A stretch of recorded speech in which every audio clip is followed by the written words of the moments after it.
Good morning, students. Today we are starting with the unit 4 and the topic we are studying now is aldehydes and ketones. So, both aldehydes and ketones contain carbon-oxygen double bond and this unit is referred as carbonyl group. You already know, we have discussed it so many times. C double bond O, this group is called as carbonyl group. The carbon in carbonyl group is carbonyl carbon and oxygen is carbonyl oxygen. Now aldehydes and ketones both are collectively called carbonyl compounds because they share this C double bond O linkage. In aldehydes, the carbonyl carbon is bonded to one hydrogen. See here. In aldehydes, the carbonyl group or carbonyl carbon is bonded to one hydrogen compulsory and then one more is alkyl group. Formaldehyde is an exception where in formaldehyde we have both the hydrogens on either sides of carbonyl group. It is an exception for aldehyde family. Otherwise, there will be one hydrogen in aldehyde functional group and the other one will be alkyl group. Now, in ketones, both the parts are occupied by an alkyl group. So, aldehydes and ketones both share the common functional group carbonyl group and that's why they are referred as carbonyl compounds. Now see here the structure in carbonyl compounds. In any carbonyl compounds, both carbon and oxygen are sp2 hybridized. Now you know the sp2 hybridized geometry. It is trigonal planar 1, 2, 3 and when they are in sp2 hybridized state, there is one unhybridized p orbital on each carbon or oxygen. So you can see here, this is the carbon, these are the three hybrid orbitals of carbon, this is oxygen, these are three hybrid orbitals of oxygen and this is the pi unhybridized pi or unhybridized p orbital, where the pi electrons are located. And then what happens? This forms the overlapping of hybrid orbitals of carbon and oxygen and it gives rise to sigma bond between carbon and oxygen. So one bond between carbon and oxygen is sigma bond and another one is pi bond and it occurs because of the lateral overlap of this unhybridized p orbital and it is the pi bond. So there is a double bond between carbon and oxygen out of which one is sigma, one is pi. Sigma bond is formed by overlapping of hybrid orbitals of carbon and oxygen, both of which are in sp2 hybridized state, and the pi bond is formed by lateral overlap of unhybridized p orbitals on carbon and hydrogen. Now what happens? The geometry of molecule is trigonal planar and you know in sp2 hybridized state the bond angle is 120 degree. So here you can see the geometry is trigonal planar and the bond angle is 120 degree centigrade. Okay. Now we already know this कि oxygen is highly electronegative. So what happens? The electrons in the pi bond of carbonyl group means this double bond comprises of one sigma bond, one pi bond. So pi electrons which are shared between carbon and oxygen are not equally shared. Why? Because of the higher electronegativity of oxygen. As a result, these electrons are pulled more towards oxygen, making it partially negative and the carbon becomes partially positive and this is indicated like this. You know this, we indicate carbon as delta positive, oxygen is delta negative. Alternatively, you can show the movement of electrons over oxygen and you can directly show the charges over carbon and oxygen. Now let's discuss the nomenclature. We have already discussed nomenclature of aldehydes and ketones in detail. So I will not go in detail here, but you know what are the basics. For common system, aldehydes are named by finding out their parent carboxylic acids. Generally, we find their parent alkanes, but aldehydes are named by finding out their parent carboxylic acids. Now, what we do is, for example, formaldehyde, HCHO, this is the first aldehyde.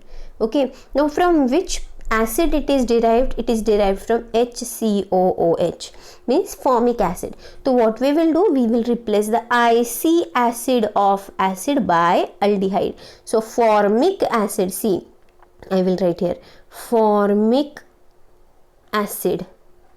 If I replace IC acid by aldehyde, then it becomes formaldehyde. Similarly, acetic acid, IC acid is replaced by aldehyde, so it became acetaldehyde. Propionic acid became propionaldehyde. Now here you need to remember कि you are writing common names. So for acids also you have to take common names. For example, for this acid you cannot write propanoic acid, which is an IUPAC name. Here you have to write propionic acid, which is a common name. Here again butyric acid, which is a common name. So it will give you butyraldehyde. Now, while naming substituted aldehydes, the position of substituents on the parent aldehyde or parent chain is indicated by the Greek letters alpha, beta, gamma. Now, this is aldehyde functional group. So, carbon adjacent to carbonyl carbon will become alpha. Next to it is beta. Next to it is gamma. And if it contains any substitution, that will be referred as alpha substitution, beta substitution. For example, you see this structure. Now, here this is aldehyde group, and on alpha carbon there is chlorine as substituent. So we have written alpha chloropropionaldehyde. So this is how the common names are given to aldehydes. Now IUPAC names are given to aldehydes. Here we have to consider the parent alkane, and the name of alkane is written and E of that is replaced by Al. So from methane they have replaced E by Al, so it become methanol. For example, formaldehyde. For formaldehyde we will give nomenclature based on the parent alkane. Now one carbon containing parent is methane, so we have written methane and then we will replace E by Al, so it become methanol. Similarly, here 2 carbon containing compound is ethane, so E is replaced by Al, so it became ethanol. Similarly, you have to go about it. Next, nomenclature of ketones. Now in common system, names of ketones are obtained by simply naming the 2 alkyl groups attached to carbonyl group and adding the word ketone. Now for example, the simplest ketone is where on both sides of carbonyl group 2 methyl groups are attached. So it will be called as dimethyl ketone. It is the simplest ketone and it is actually referred as acetone. You need to remember this structure. Many times you forget the structure of acetone. So it is dimethyl ketone. Now here there is ethyl methyl ketone. So this is how common names are given. Now what about IUPAC? IUPAC names are given, you know this. They are considered as parent are considered as alkane. So here 3 carbon containing parent is propane. Now E from propane is replaced by ONE, so it became propanone. Here 1, 2, 3, 4. 4 carbon containing parent is butane, so it became butanone. Now 5, 1, 2, 3, 4, 5. So it is pentanone, but now you need to, from 5 carbon onwards, you need to specify the location of carbonyl group. Now here you have to number the chain in such a way that your carbonyl group will get lowest possible number. So obviously you will give the numbering from right hand side and you will write it as 2-pentanone. Okay, now let's move further. You know the nomenclature part, you just go through it one more time and practice some examples. Now we will move towards methods of preparation. Now the first method of preparation is oxidation of alcohols. Now yesterday only we have studied this reaction, method of preparation, oxidation of alcohols in chemical reactions of alcohols. Now the same reaction you have to repeat for method of preparation of aldehydes and ketones. Okay, now you know that aldehydes and ketones can be prepared by controlled oxidation of primary and secondary alcohols using acidified solution of potassium dichromate or potassium permanganate. Now the primary alcohols will give you aldehydes, secondary alcohols will give you ketones, and tertiary alcohols do not undergo oxidation at normal conditions. So we will study the reaction one by one. First, see, this is primary alcohol RCH2OH. It on oxidation in presence of acidic potassium dichromate, RCH2OH group getting converted to CHO. You need to remember this conversion. Yesterday only I told you. R you forget, R you don't write, just you remember CH2OH will give CHO on oxidation, and CHOH will give C double bond O on oxidation. So these two conversions you need to remember. Now see here, ethyl alcohol, it is a primary alcohol. It on oxidation is giving you CH2OH will be converted to CHO, so it is giving you CH3CHO, which is acetaldehyde. The aldehyde formed in above reaction are very easily oxidized to carboxylic acid if allowed to remain in the reaction mixture. So as soon as the aldehyde is getting formed, you will have to remove it from the reaction mixture, otherwise it will further oxidize to carboxylic acids. So now here aldehydes are getting converted to carboxylic acids, which we don't want. That is why we are referring it as controlled oxidation. If we don't control it, we will get carboxylic acid. So we have to control the oxidation by removing the aldehydes as soon as they are forming. Now the ketones are prepared by oxidation of secondary alcohols. Now see here we have secondary alcohol, CHOH. What I told you, CHOH converts to C double bond O. So RCHOH, R will give you RCOR, which is ketone. So ketones you will get from secondary alcohols, and aldehydes you will get from primary alcohols.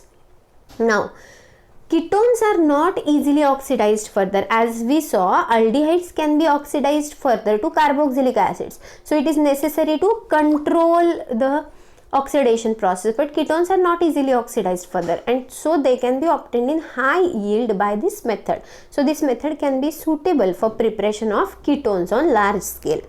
Alternatively, ketones can be also obtained from secondary alcohols by open-air oxidation. Now, what is open-air oxidation? In this process, appropriate secondary alcohol is refluxed with excess of acetone in presence of aluminum tertiary butoxide catalyst. This is important from MCQ point of view. What is open-air oxidation? Now, open-air oxidation is the process where secondary alcohol is treated with excess of acetone in presence of this catalyst is important. Aluminum tertiary butoxide. Tertiary butoxide means this CH3,3C. This is tertiary butyl carbon. Butoxide, it is alkoxy group, so it is tertiary butoxide.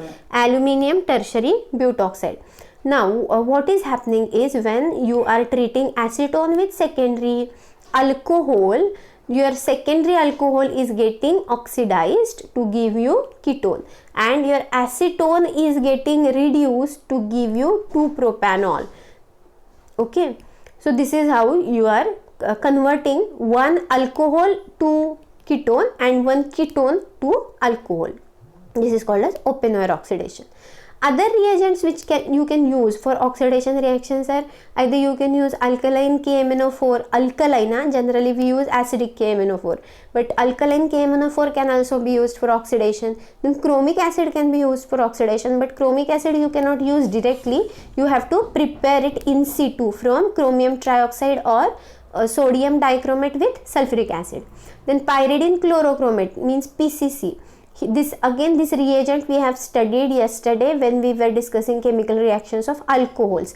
So PCC can be used to stop the reaction of primary alcohols at aldehyde level. The reaction will not go to carboxylic acid level. So for controlled oxidation of aldehyde primary alcohols, PCC is useful reagent.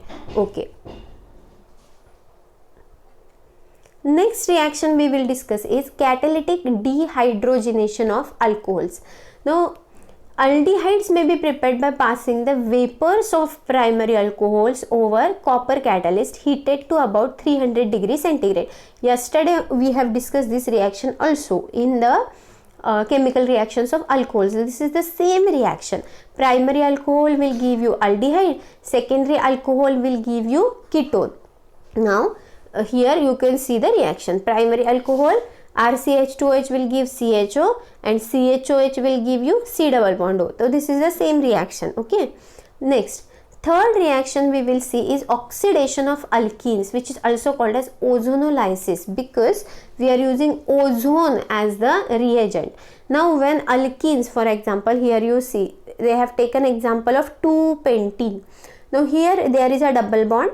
Now what happens when you add ozone in this double bond? It forms an unstable intermediate called as ozonide. Now here it is not shown that ozonide is very unstable and it is not possible to isolate it because it is very explosive. So what we do is it is decomposed immediately using zinc and water.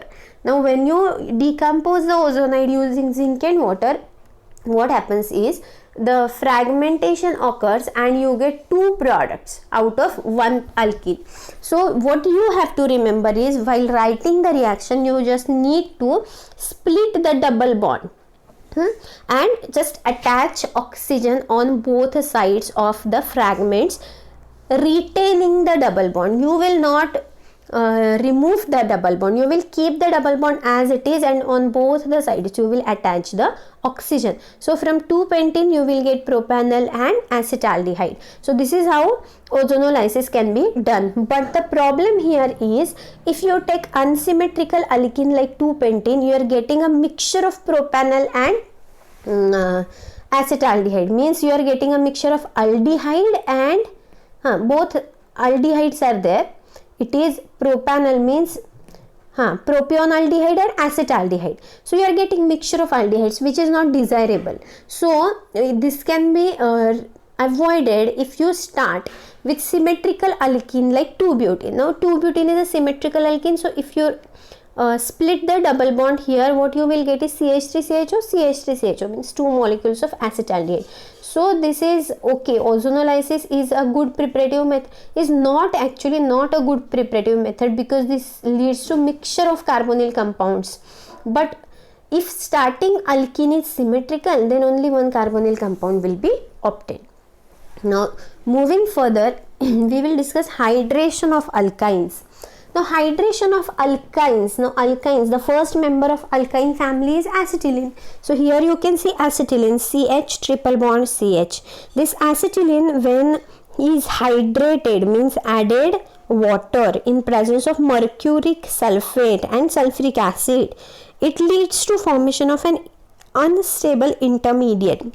Now if you look at the reaction carefully, this hydrogen is added here to this carbon and this OH minus is added to this carbon. So what is done is triple bond is broken down into double bond and two new sigma bonds are formed. Now if you can see, here is a double bond, here is OH, means it is enol form of the molecule. Now this is very unstable and it rearranges itself to its keto form. We have studied this under tautomerism where we discussed structural isomerism. In first unit we have discussed this keto-enol isomerism. So this reaction you can write in tautomerism also. So here you are getting enol intermediate which will be rearranged into keto form. Similarly, if you are starting with an unsymmetrical alkyne like propyne, then addition of water will follow Markovnikov's rule, because when you are adding unsymmetrical reagent to an unsymmetrical alkene, Markovnikov's rule will be followed. The water is unsymmetrical reagent, propyne is unsymmetrical alkene or alkyne. So what will happen? Negative part of the reagent will go and attach to carbon containing lesser number of hydrogen. So your OH minus will be attaching to this carbon and your hydrogen will attach to this carbon. Triple bond will convert to double bond. Okay, so this is again an enol intermediate, OH double bond. So this will rearrange to a keto form which is acetone. So hydration of alkynes is also a good method of preparation for aldehydes and ketones. If you start with symmetrical as alkynes, you will get aldehydes. If you start with unsymmetrical alkynes, you will get a ketone. The next reaction is hydrolysis of geminal dihalides. Now geminal means Same carbon bears two halogen atoms. This is geminal. Adjacent carbons bear two halogen atoms. This is vicinal. So vicinal is for adjacent, geminal is for same. Same. So same carbon is holding two halogen atoms. It is called as geminal dihalides. Now what happens if the geminal dihalide is subjected to alkaline hydrolysis? Means hydrolysis, breaking down in presence of water, in presence of alkali or base, for example NaOH and water. So if 1,1-dichloroethane, see here CH3 CH Cl. So same carbon is bearing two halogen atoms. So if this is subjected to alkaline hydrolysis, it will give you an unstable intermediate. Now what you have to do is just replace the halogen atoms with OH groups. So you will get a unstable intermediate, and then what you have to do is remove water from it. So how you will remove? OH and hydrogen from this OH. So this will be removed as water, and what you will get is, now you have to form a double bond here. So you will get CH3 CHO, means acetaldehyde. Suppose now this case was where the two halogen atoms was attached to the terminal carbon, last carbon. But if two halogen atoms are attached to middle carbon, non-terminal carbon, then what will happen? Here two OH groups will be placed, and if you remove this OH and this H as water, you will get a double bond in between, and so you will get a ketone. So this is how hydrolysis of geminal dihalides can be used for preparation of aldehydes and ketones. For terminal geminal dihalides, you will get aldehydes. For non-terminal ones, you will get ketones. Okay, so that's it for this lecture, students. We will discuss the remaining topic in next lecture. Keep studying, stay home. Bye.